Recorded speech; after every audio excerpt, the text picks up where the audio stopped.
It's good to decide on the stuff when times are good, Yeah. not when times are bad. And the only people that really win if you're going to fight is... the lawyers. You're like, thank you. So, yeah, actually don't worry about getting an agreement. Like, I'll see you at the other side. I'll see you at the other side. Welcome to Slice, Property Made Possible. We're a platform on a mission to reduce barriers to home ownership. This podcast is a safe space for our community to learn together and build the confidence required to start on their property journey. When you're ready to start, head along to slicetobuy.com and sign up for your free dashboard. Welcome back to another episode of Slice Your Property podcast. Today we've got a very exciting guest, one of our partner lawyers, Luke Beveridge from Queen City Law. Hello, Luke. Hey, mate. Good to be here. Yeah, thanks for joining us. So we'll jump right in, and can you tell us a little bit more about your first home buyer journey and what that's looked like? Sure. So my first home buyer journey was interesting because as a lawyer I'd acted on hundreds of property transactions, but I'd never sort of been in that back end where you're dealing with the banks, with the mind games of agents, all these things. Yeah, so it wasn't hard, but it was different, and it kind of gave me a better perspective into the buying process. You know, you have to go through a lot of properties to find the right one, I think. Yeah. Yeah, I guess for me, I bought with my partner, and she sort of, the first one we saw, she wanted to buy. The second one she saw, she wanted to buy. And I had to go kind of, whoa. Pull back. A little bit, but I guess without her, I wouldn't have been driven to buy. Yeah. So it was kind of that good balance of emotion and rationale, I guess. Yeah. And where did you guys end up buying? We bought in Point Chev. Nice. Yeah, right now it's basically a construction site. So a bit of a pain, but yeah, every time I come home, I just have to pinch myself because it's really special. Yeah, and cool to be able to, like, even though obviously it can be challenging when you've got all that going on, it's also exciting. Yeah, I mean, the plans look nice. It's all cycleways and trees and yada yada, but just noisy right now. Yeah. Thinking of your purchase experience, what kind of tips would you have for buyers that haven't been through that process yet? I guess the first thing is don't rush. Take your time, and really, it's not really legal advice, but make sure the house that you buy, if you're going to live in it, you're going to enjoy.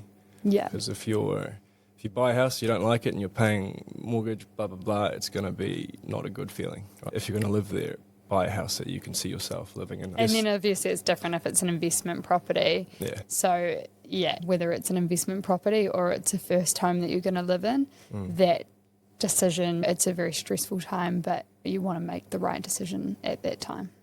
Yeah. And then legal side, I guess, make sure you have the money, mortgage, if you need it. Do your due diligence, builder's report, LIM report, title, everything. That's kind of more the boring stuff, but yeah, just make sure you actually like the place before you buy it, I think. Yeah, we have a great due diligence checklist on the website at slicetobuy.com as well, and Luke can help you through those steps.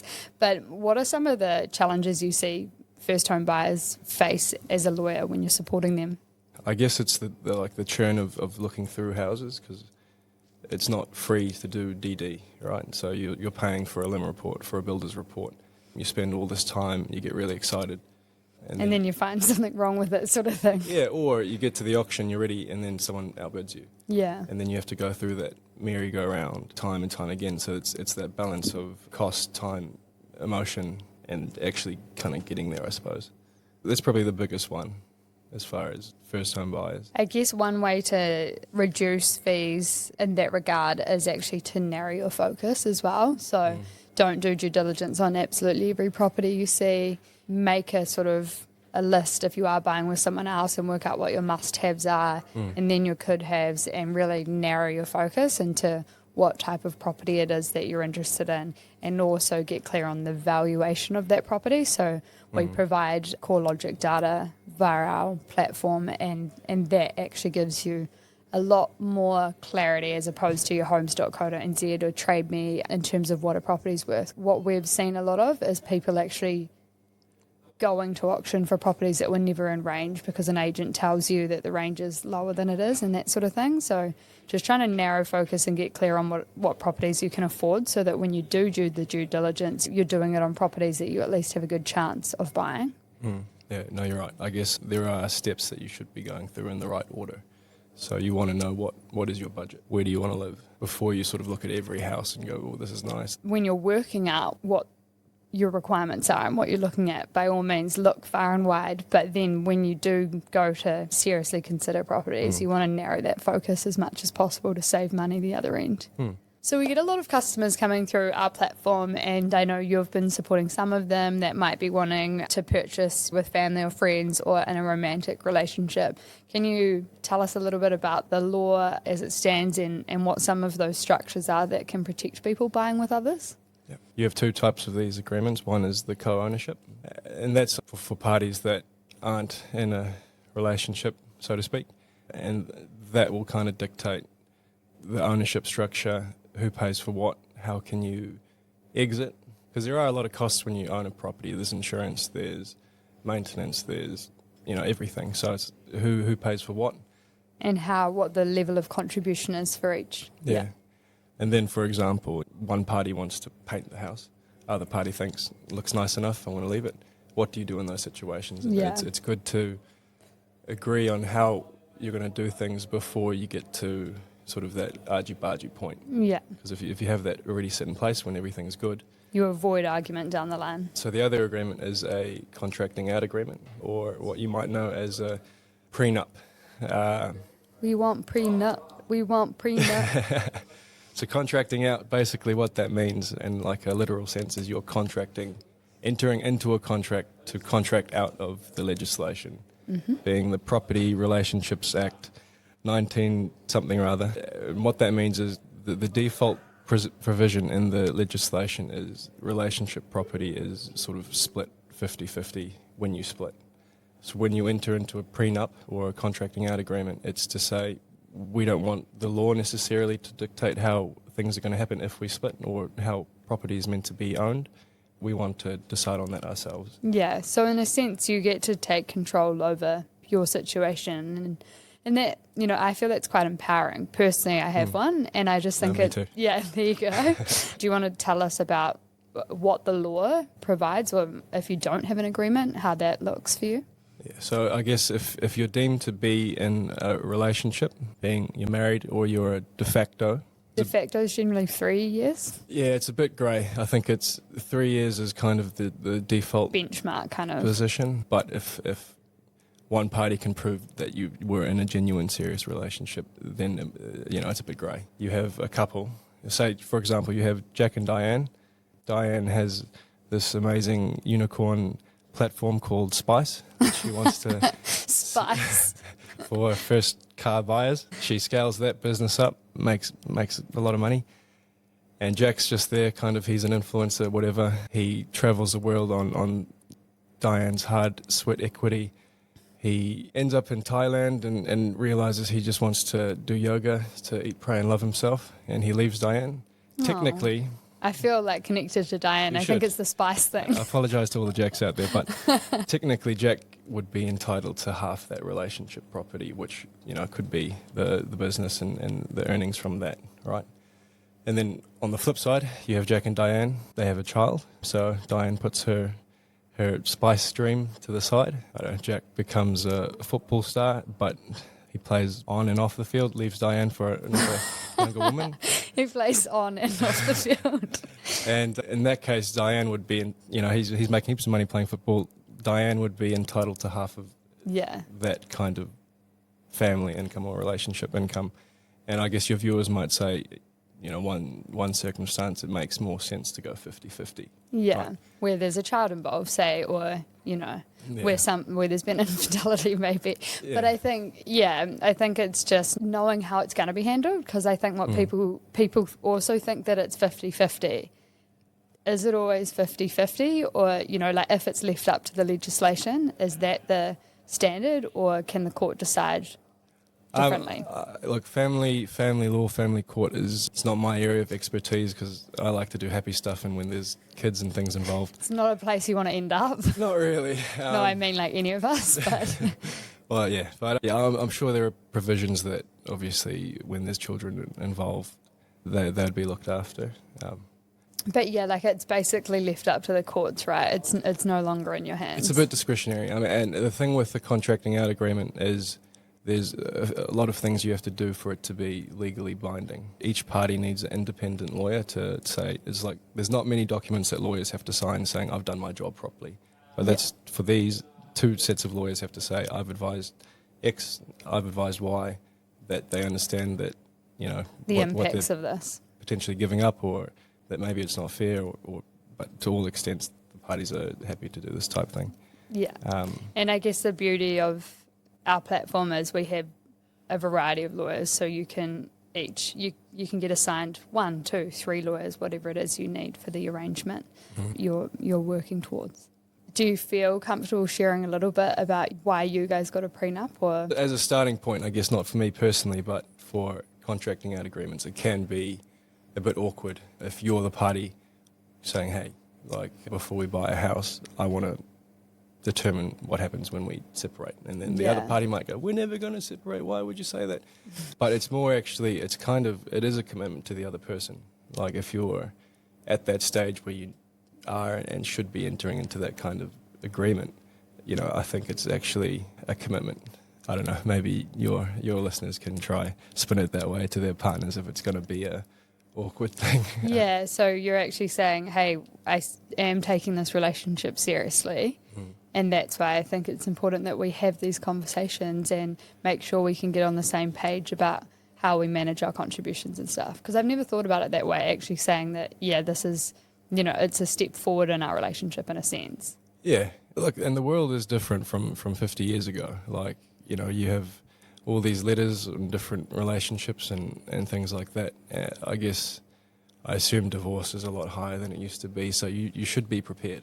And you have often parents contributing to one child or, you know, different contributions happening, both parties working now as well. So you're not seeing as many of, you know, back in the day it was generally the man working and the woman at home having children, and you had children a lot younger as well. So that changed the dynamic of the relationship and maybe what was fair for who in terms of, I guess, when a separation does occur. But the other thing about getting a contracting out agreement is you avoid, you know, if you do break up, it's highly emotional, and then, you know, adding finances to that, it's just tenfold.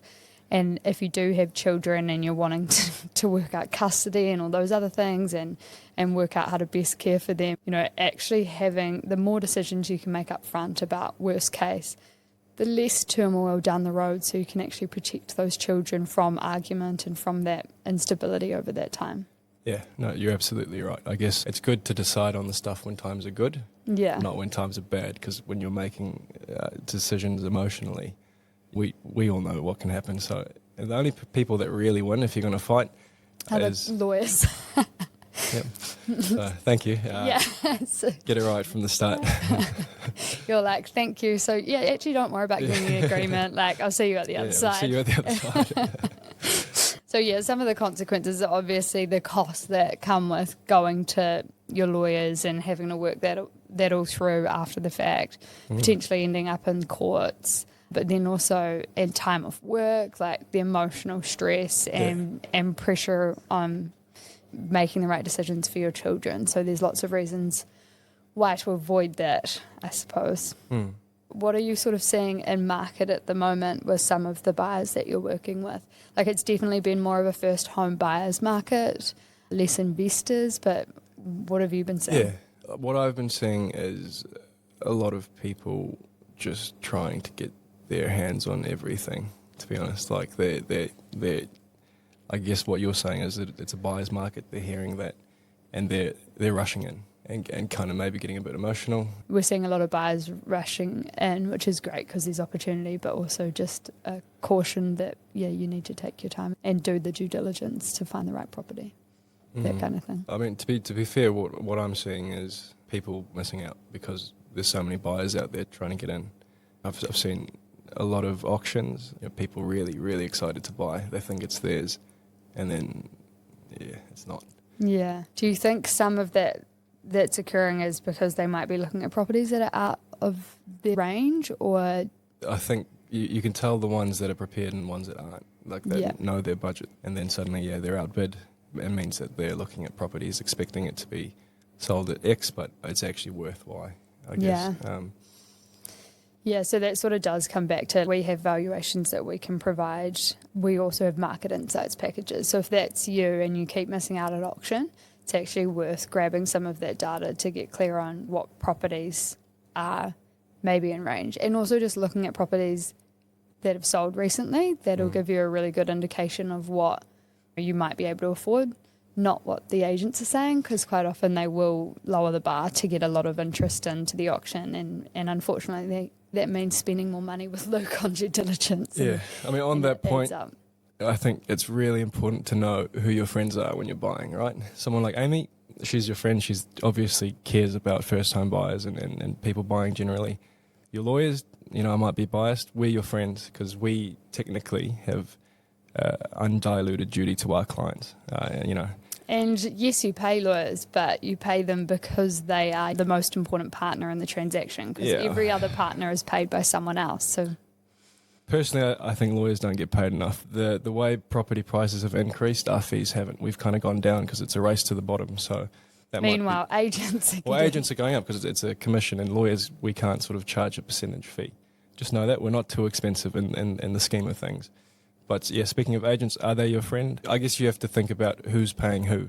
So with an agent, it's the vendor is paying them to sell. Vendor being seller, the seller or vendor. Not to say agents are, you can't trust them. I guess it's a case-by-case thing sometimes.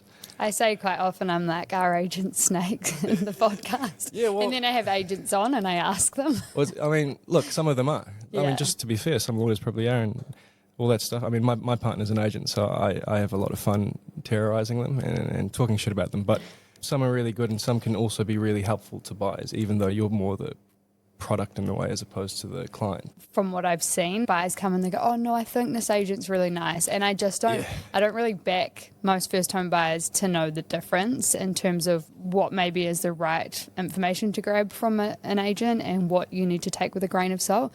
So I think in general, as a buyer, I wouldn't be looking at an agent as a friend, except for where they might just be sharing different properties to you that they think might be of interest. Yeah, I mean, at the end of the day, they're salespeople. They know that first-home buyers are vulnerable as far as emotion and FOMO and all these kinds of things. So, I mean, you can in New Zealand have buyer's agents.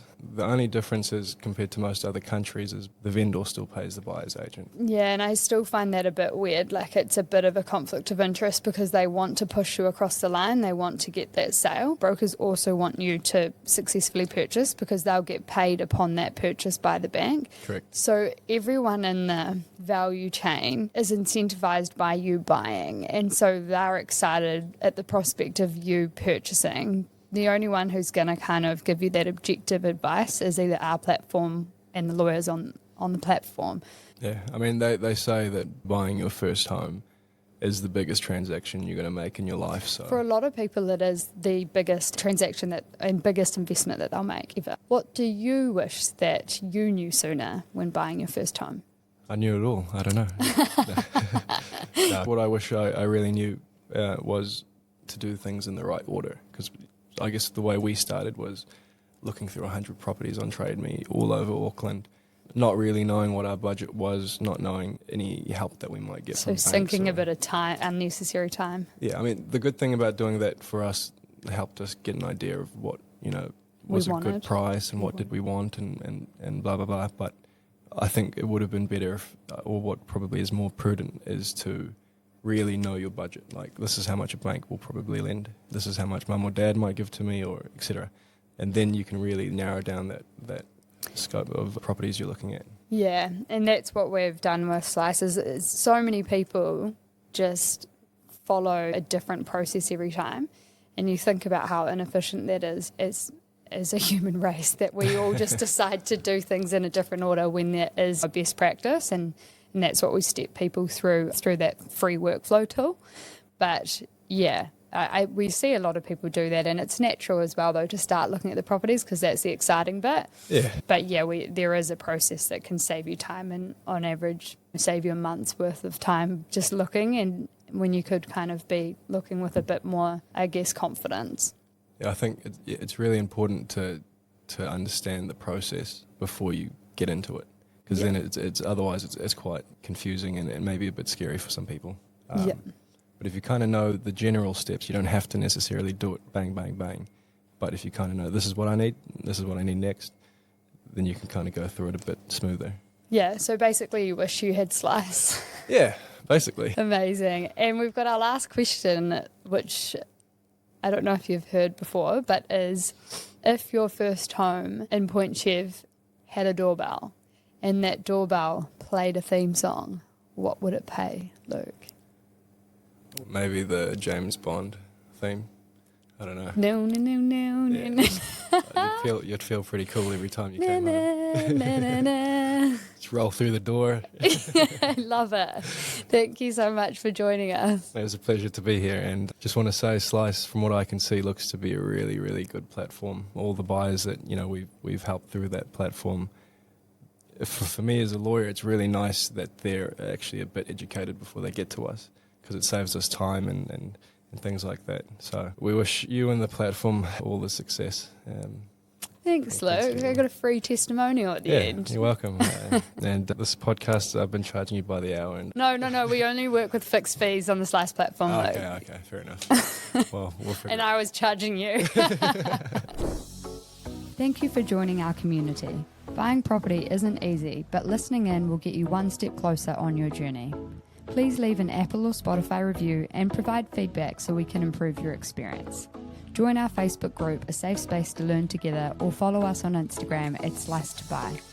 If you have any questions or topics you would like us to touch on, you can email us at hello@slicetobuy.com. A quick reminder, Slice the podcast does not provide personalised investment advice. We are not acting as financial advisors or taking into account your circumstances. To get personalised advice, join us at slicetobuy.com and engage with our partners who can act as your financial advisor or lawyer and support you with your specific needs.